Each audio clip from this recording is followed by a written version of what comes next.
That explains the whole thing about the philosophy behind the party APC. The only thing they think about is the next election, not the next generation. That a man came to power proclaiming subsidy as fraudulent and still sustained the fraud for 8 years just because he doesn't want to lose an election tells you the whole failure that has become APC. As a matter of fact, the present leader, whom he purportedly put in office, said the financial system under his regime was rotten. Don't take my words for it. Take the words of the person he said he installed. Now, what I am saying is that if he had been a statesman, what he would have been thinking about is the next generation.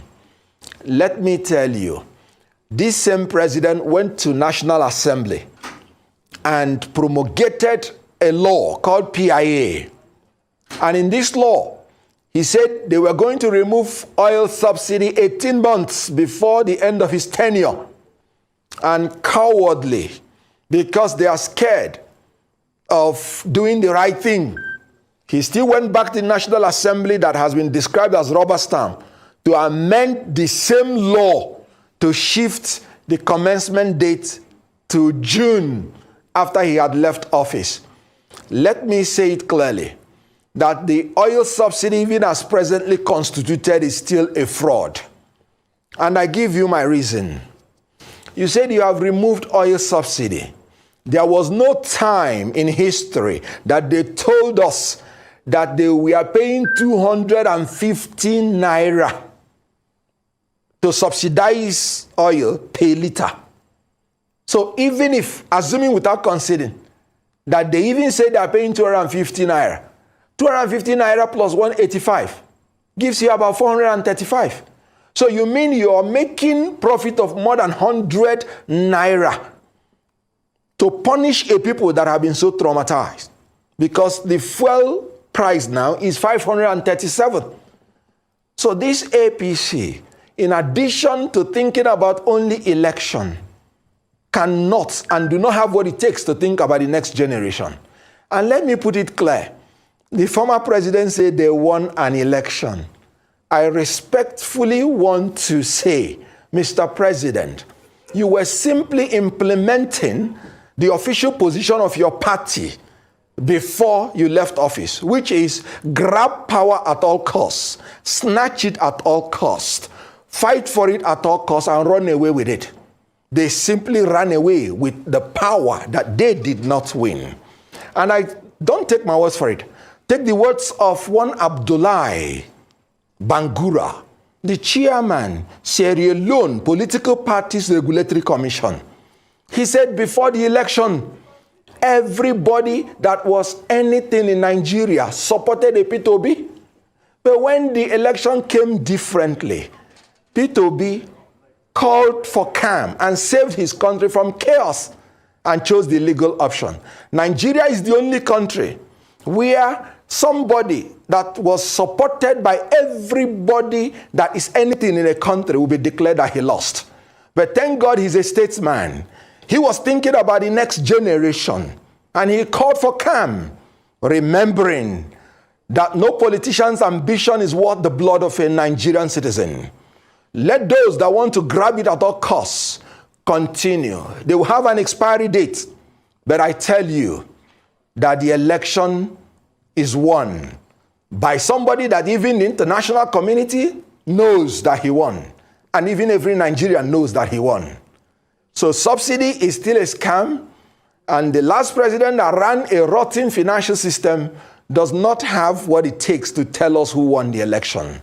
At the appropriate time, the world will say who won the election. Well, thanks for that, Kenneth. And it's a bit of mental whiplash as well, because as we remember during the campaign trail, the former president had the body language, it seems, that didn't really read that he wanted this current president to win. There was also the introduction of the money the Naira change policy, which was a complete, it was something, and it caused quite a bit of chaos for the campaign. Of course, it was reversed. Either way, APC and their spokespersons are saying, etc. Garba Shehu also did defend Buhari for taking off some subsidies. He included, let me get the list of it, the electricity subsidy, the fertilizer subsidy, the Hajj Christian pilgrimage subsidies, cooking gas, etc. Should those be taken into regard? You know, anytime I hear about subsidy, anytime I hear about helping the people, I immediately chuckle. Because subsidy is now a nomenclature with which the ruling class used to defraud the people. You heard him also when he established a social investment scheme. And he said he was going to take 100 million people out of poverty. But he ended taking 133.3 million people into poverty. Because the purported sharing of the money was not to the poor, but to the rich. And that is why I do not want to hear anything about sharing the money. I want to hear, if you say you have removed subsidy, I want you not to increase my electricity tariff. Because the only reason you say we should absorb the subsidy is because you said you will use it for electricity. You will use it for roads. You will use it for water. I came out from my house, the light was dark. And you want to increase tariff. Then what are you using for the subsidy? I do not want to hear sharing of money. Please, use this subsidy you have ended. Increase the salaries of the civil servants. Let us see tangible, verifiable, and accountable issues that we can hold you responsible for. Not invisible sharing of money to invisible human beings that lead the poor people into more poverty and enrich the corrupt class in a more intransparent way. So please, I do not like hearing anything subsidy. It has become a nomenclature for corruption. So, as you were saying, even the president at a time passed a vote of no confidence on the people that speak for him. He said they are not doing a great job, and they did not do a great job portraying even the little he did. And you know what? It was not just his spokesperson. Everything about him was a failure.